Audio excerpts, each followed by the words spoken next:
the biological framework of the body, okay, but the mind, which is more subtle, okay, the mind and intelligence on one hand and the brain on the other hand, they work on different strata of existence. So the mind and intelligence are what we call as a subtle level of existence, okay. It doesn't have a gross, you can't touch the mind, you can't touch the intelligence, right? But brain is on a different physical strata of existence, okay. That is the mind, brain and intelligence. And then this is so the session is titled as Mind Your Mind. So the first mind is the problem, what the mind does to us, and then the second mind, mind is the solution, okay. So what the mind does to us, we discussed two of the things. Magnifies problems, okay. A small issue, the mind magnifies it to make us seem as if this is the end of the world, okay. So another thing is imagines pleasure, I for imagines pleasure. So we were discussing about Pavlovian response, where a scientist, he trained his dogs to come for food, or rather he trained them in such a way that whenever he would give them food, he would first ring a bell, and then over a period of time the dogs actually associated the ringing of the bell with actually getting food. So even if there was no food, just if he would ring his bell, the dogs would come, okay. So this is a Pavlovian response. The dogs are imagining that the pleasure of eating is associated with the act of ringing the bell. Yes, and we were at the point where we discussed the difference between a vision and what? Daydreaming, right? So a vision is, as you all mentioned, as vision is more in relation to reality, okay? But a daydream is more of it just going here and there, haywire. It doesn't have any connection with reality. And most importantly, a vision will never will never take you out of focus. Okay, a daydream usually will take you out of focus. Yeah, so what I was discussing is this imagines pleasure. So what happens with the mind with these addicts, okay, drug addicts and chain smokers. So they initially, when they start off doing what they do, they get pleasure, okay, but over time the pleasure is not so much, the pleasure is okay, but then they actually, now they have conditioned their mind in such a way that they can't even live without doing that thing, okay. So if you so many of the addicts, they were asked, so what pleasure does smoking, like chain smokers, what pleasure does this give you? So they said, no, this doesn't give us any pleasure now. We just do it to survive. We just do it to live. I had a friend who is a chain smoker. I think I hope he was a chain smoker. So we had gone to a campus to another college for a cultural fest, and somehow the security there was very strict. So he could not smuggle his cigarettes in the campus. Now, at a point, he became so restless that he would light a matchbox and he would sniff it, throw it away. Light another matchbox, sniff it and throw it away. So this was the so he was just doing it to survive. There was not even, I don't know if he was even thinking about pleasure being involved there, right? So that is what the mind conditions us to do, right? So something that gave us pleasure in the past, we are ready to give up important things in the present for that thing, even though that thing might not give us pleasure, or even if it might be harmful, right? So do you think that a chain smoker doesn't know that it will kill his lungs? It's there on the cigarette packet, I believe, right? Doesn't a drug addict know that this will harm his central nervous system? Of course they know, right? But they have gone to such an extent with it that now their mind is conditioned to an extent that they can't live without it. Okay, and that is how the mind tricks us. That is how the mind cheats us into believing, into imagining pleasures, and then taking us into any questions. There's this show called Dude Sick. It's kind of related to that. It's pretty. So it's about it's basically about this company who made like drugs for like to reduce the like pain and stuff. The drug was supposed to do that, so these drugs actually kind of make people addicted. Yes. Right now. Yeah. But it's not a real story, but this company kind of told that no, this doesn't lead to addiction, and this is like the best drug, and that's how they sold it. They sold it to like different doctors. So doctors are the ones who introduce it to the patients. And once they start doing that, it used to work for the patients initially, like really good, and then it didn't work, so they had to up the mg, and that had kept happening, and then even the doctors took it, and towards the end of the show, like literally everyone was craving for that one drug, even though everybody knows that the drug is wrong. The company kept going good, and it was in process. The story is good though. Yeah. So Basically, sugar. I thought he was talking about sugar. But basically, such type of addiction is, along with the emotional things, it's also the biological or chemical things that Yes. happens in our body, like Definitely. the receptors and active that type Yes. of function. Also, because it secretes such type of enzymes. Yes. Yes. Because sometimes we got such type of addiction that we can live easily, but such addictions like these drugs and cocaine and cigarettes, these act more differently than just emotional things.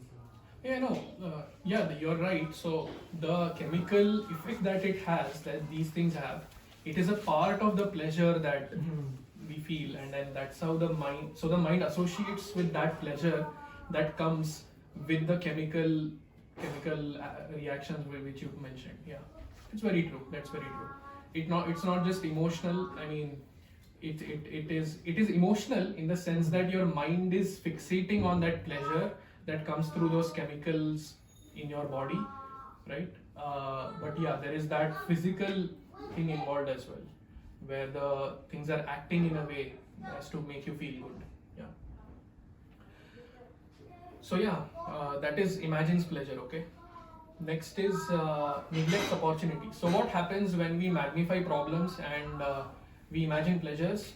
We tend to neglect opportunities. Like let's say you're going to the college and you have an important meeting with your professor, and then you suddenly somebody comes like right in front of your car. You're in full speed. You have to like hit the brakes really hard, and then instead of saying sorry to you, that person frowns at you and walks away. Now, although this is a very small incident, we tend to fixate on it. I'll teach him a lesson. How could he do that?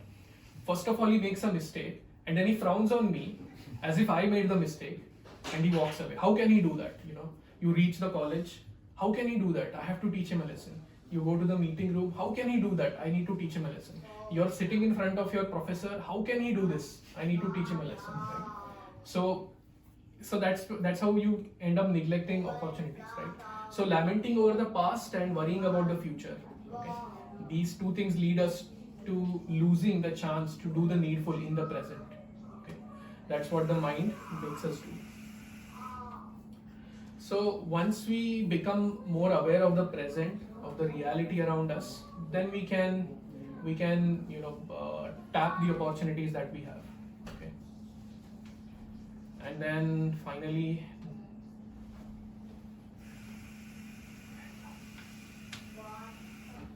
denies reality.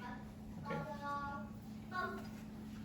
So yeah, I mean, all these things are connected in many ways. Neglects opportunities, and then the mind tries to deny reality. A classic example of this is Duryodhana in Mahabharata. After everything, I don't know who said to him, but somebody said to him, how can you do this, man? How can you try to kill your cousins to get the kingdom? How can you try to poison them? It's so bad. So he said, no, I'm not doing anything wrong. What wrong did I do? I didn't do anything wrong. So he's literally saying this. He's denying reality completely. Okay, and this is the same person, mind you, who tried to kill all his 5 cousins and their mother in a fire, in a palace fire. Okay, he can go to that extent, and then he's saying what wrong did he do? Okay. Again, that is another. Mahabharata is a whole different can of worms, actually. So yes, the reality is that there are problems and they won't be solved on their own. Okay, but in order for the solution to begin, I have to do something. I have to take some action. I can't sit denying reality. Okay. So, and then it's about assuming responsibility in some way. Responsibility not in terms of I am responsible for the problems, but more in terms of I can be a part of the solution too, if I choose to. So, how to mind our mind? Okay. So, it's like imagine this floor. If it was inclined to one side, whatever object you keep, that object would glide to that side. So similarly, something similar happens with our mind, that because of our regular indulgences, repeated indulgences, we incline our minds in a way, and then whatever comes to us is inclined towards that thing. Right? So we need to change our inclinations. We need to change our thought patterns. If we talk about controlling the mind, and as I said in the beginning, we need to understand that the mind is an entity different from me, whom I have to manage, okay, which I have to manage. Yeah. Okay. And then willpower, right? Willpower is very important here as well. But again, controlling the mind is not again just a question of willpower. Okay. That is the reason we'll see the second acronym, mind. Because someone might say, no, I have incredible willpower, I can control my mind. It doesn't work that way, right? So nowadays I'm in a situation where I want to meditate a little more than usual, and then I keep telling myself, I keep praying, I want to meditate, I want to meditate, I want to meditate. Entire day I'm saying I want to meditate, but what am I not doing? I'm not sitting down and meditating. So it is not just a question of willpower. We also have to have the determination to actually go and do what we are trying to. What's the difference between willpower and determination? Good question. Willpower and determination.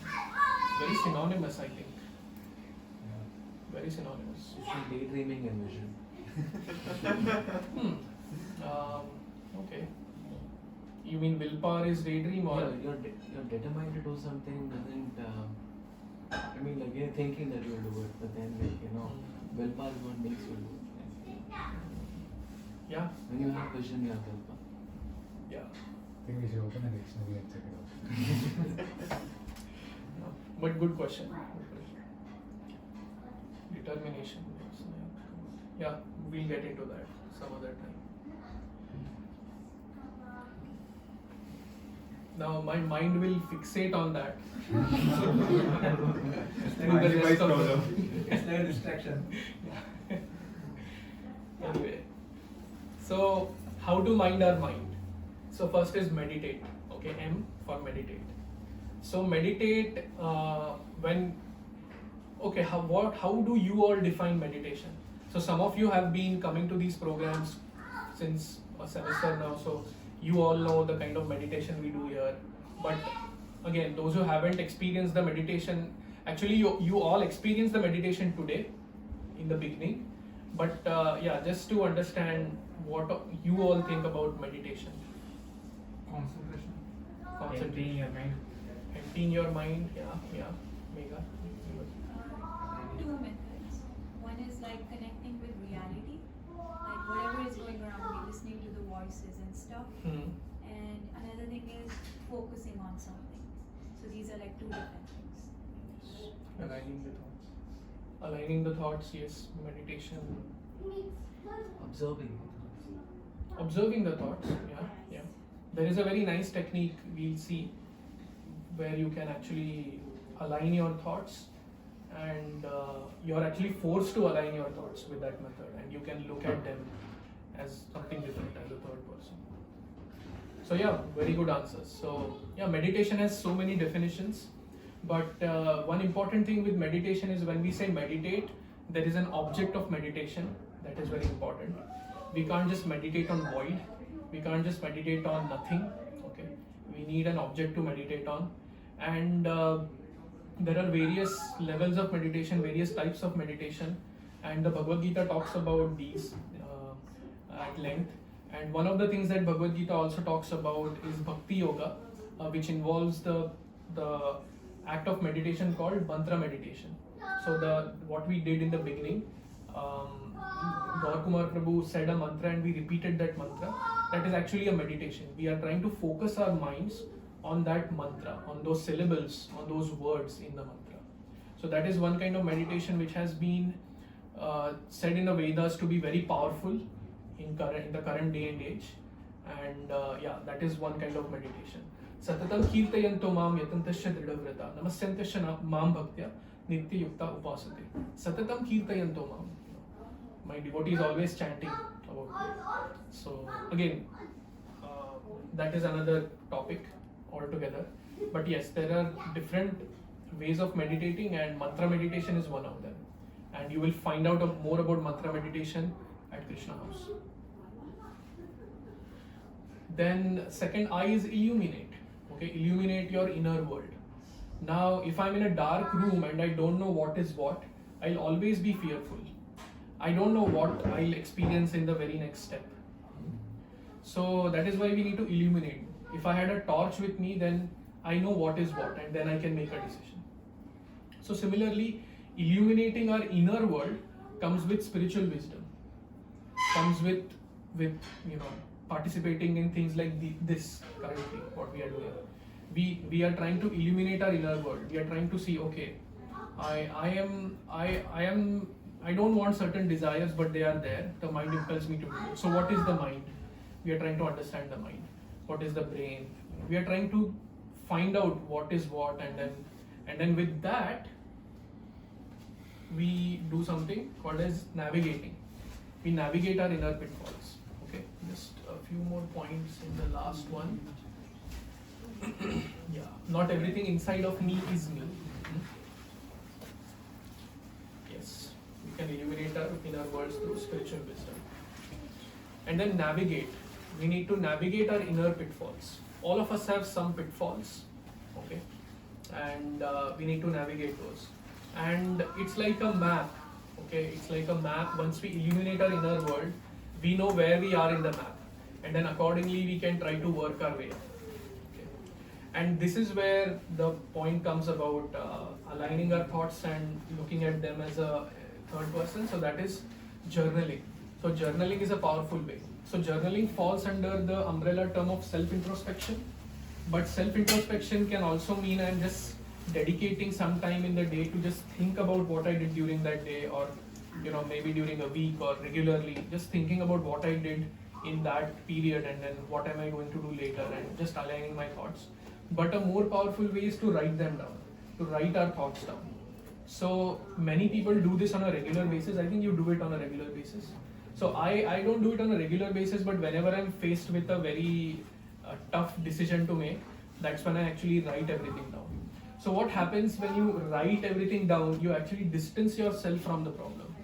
You can actually look at the problem as a third person, and then you can actually utilize the intelligence to see what you can. And it's very powerful, because when it's just in the mind, we might not be able to align them, as you said, properly. But when it's on paper, it's much easier. More room for a mind to think. More room for the mind to Think. Very true. So that is journaling, right? So that brings us a lot of clarity and objectivity. And then when I have a desire, okay, we'll end in the next 5 minutes, hopefully. So when I have a desire, when I have a thought, I can express it. I can deal with it in various ways. Two main ways are I can express it, okay. Like if I have the desire to eat gulab jamun, I can express it. That's what I usually do. I express it. I go ahead and eat the gulab jamun, okay. But the other way is repressing it, okay. I repress that desire. I say no, I don't want to eat a gulab jamun. Okay? Now, the third way is to process it. So, okay, I have this desire for gulab jamun, and I write it down, although it will just be a sentence. Then I'll think, okay, whether this gulab jamun will be good for me, okay? Whether I am diabetic, okay? And things like that, right? I can think more clearly than as compared to when I was consumed by the desire to eat.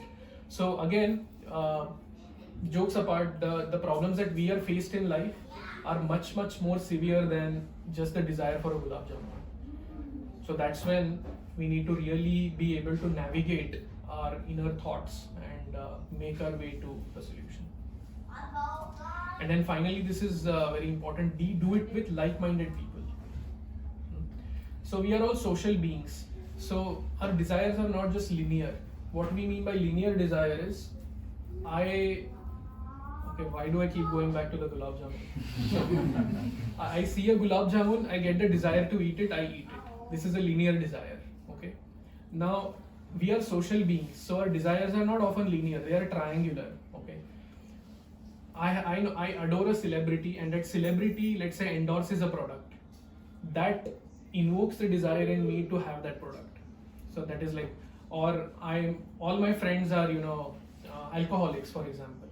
By seeing them, I get the desire to have alcohol. That is like a cyclic, like a triangular framework. So we don't get the desires on our own, but we get it from our social context.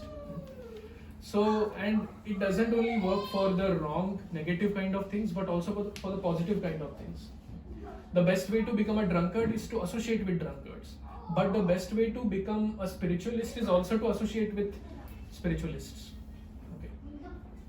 Or the best way to control our mind is to associate with those who are trying to control their minds.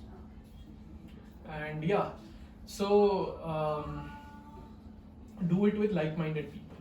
And then, as we see in the picture, there are various spectrums within the like-minded people. Some might be at a higher level of realization, some might be at a lower rung of realization. But eventually we have to cooperate with each other and go ahead.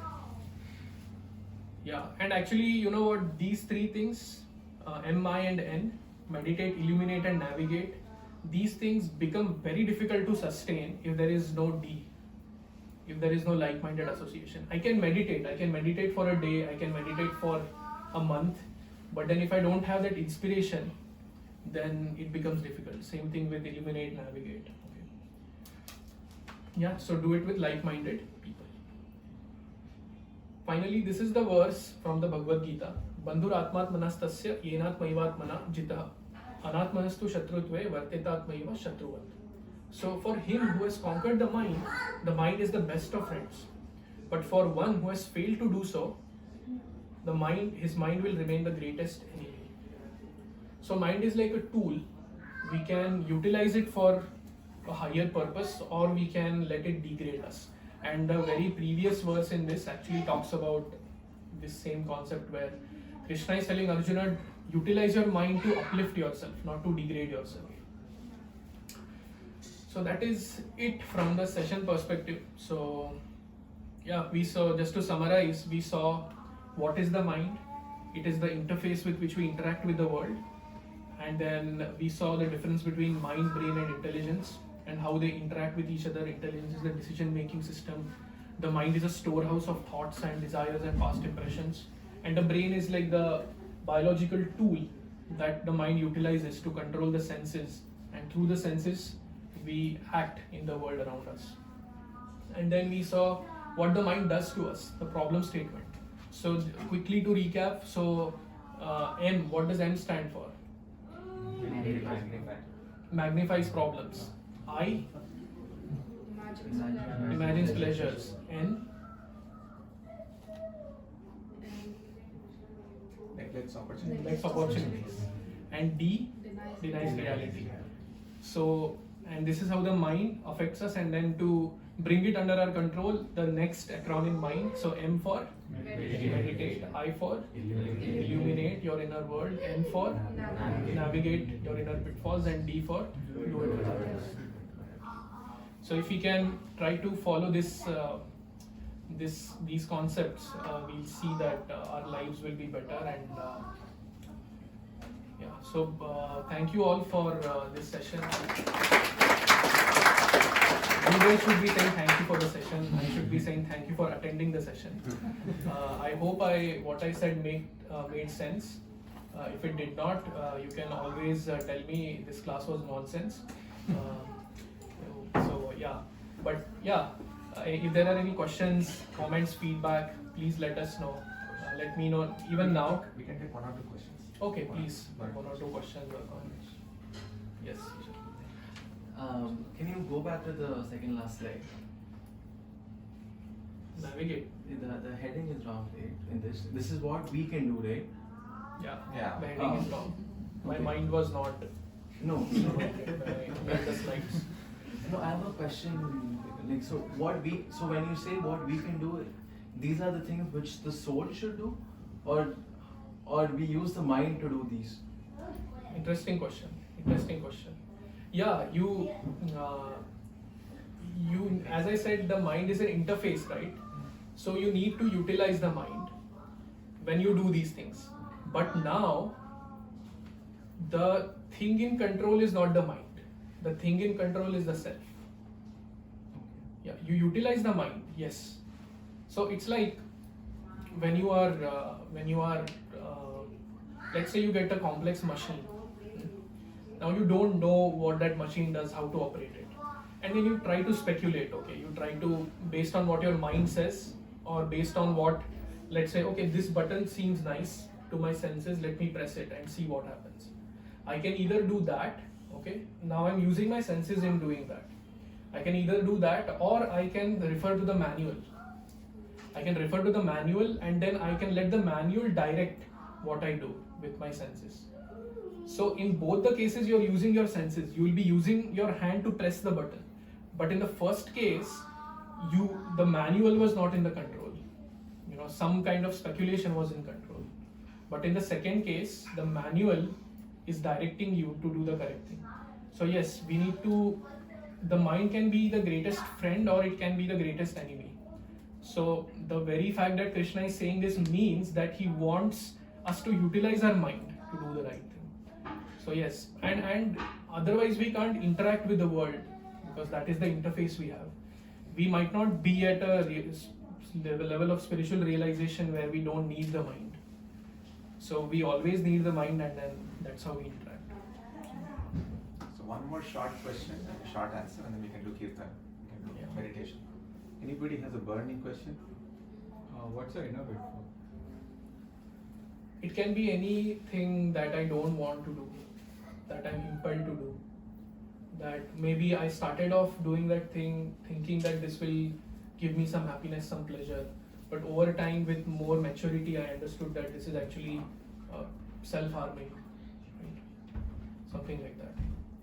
But did it make sense what I said? We need to utilize the mind to. Utilize the mind, Yeah, so inner pitfall is anything like that, which is undesirable. Which is undesirable. Any other question? Yes, please. I mean, I don't know if it's a question, but then it felt a little biased to me that you only mentioned what the negative things the mind can do. Mm-hmm. I mean, like involuntarily our mind. So does it mean like you mentioned all the things which you mentioned what the mind does to us were all Yes. negative? Yeah.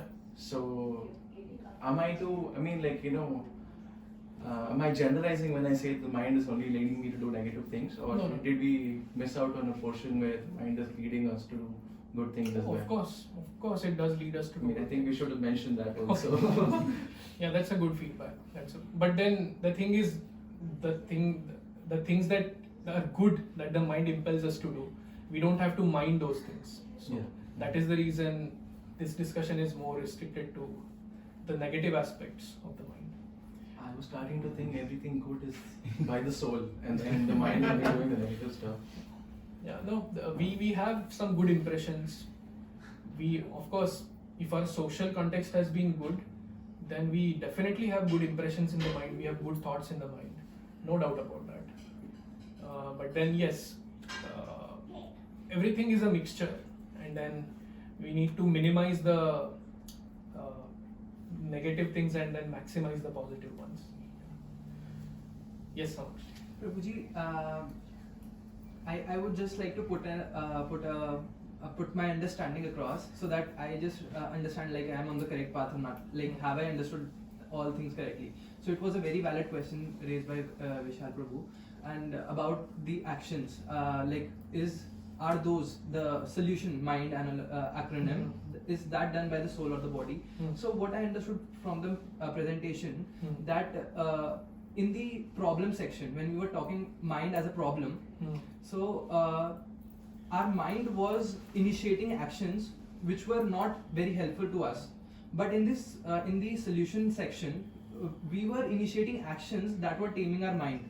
So it is a reverse kind of a Yes. procedure. Yes. So in the problem, when mind is initiating action, it is creating a problem, but when we are creating some actions which are taming our mind, that is a solution. So is that my understanding correct?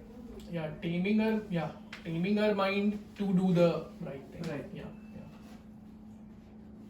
That's the correct understanding, I guess. Okay, so thank you all so much for being here. And let's thank our speaker.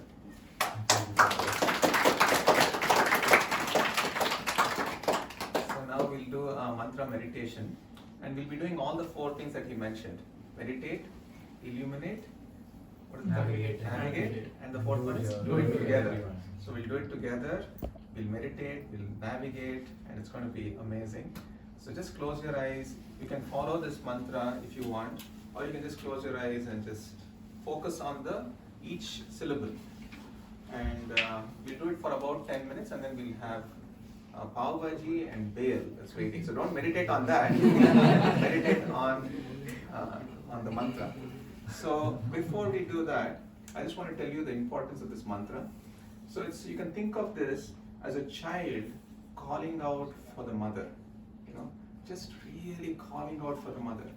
If you meditate in this mode, you'll get the real effect. You'll get the real effect of, or the full potency of this mantra. And this is called the Maha Mantra. Mantra, the word man and tra means that which delivers the mind. So it is very relevant to our topic today. So we can all do that together for about 10 minutes, okay? So yeah, Jitendra is going to play the mridanga, and I... You can sit here.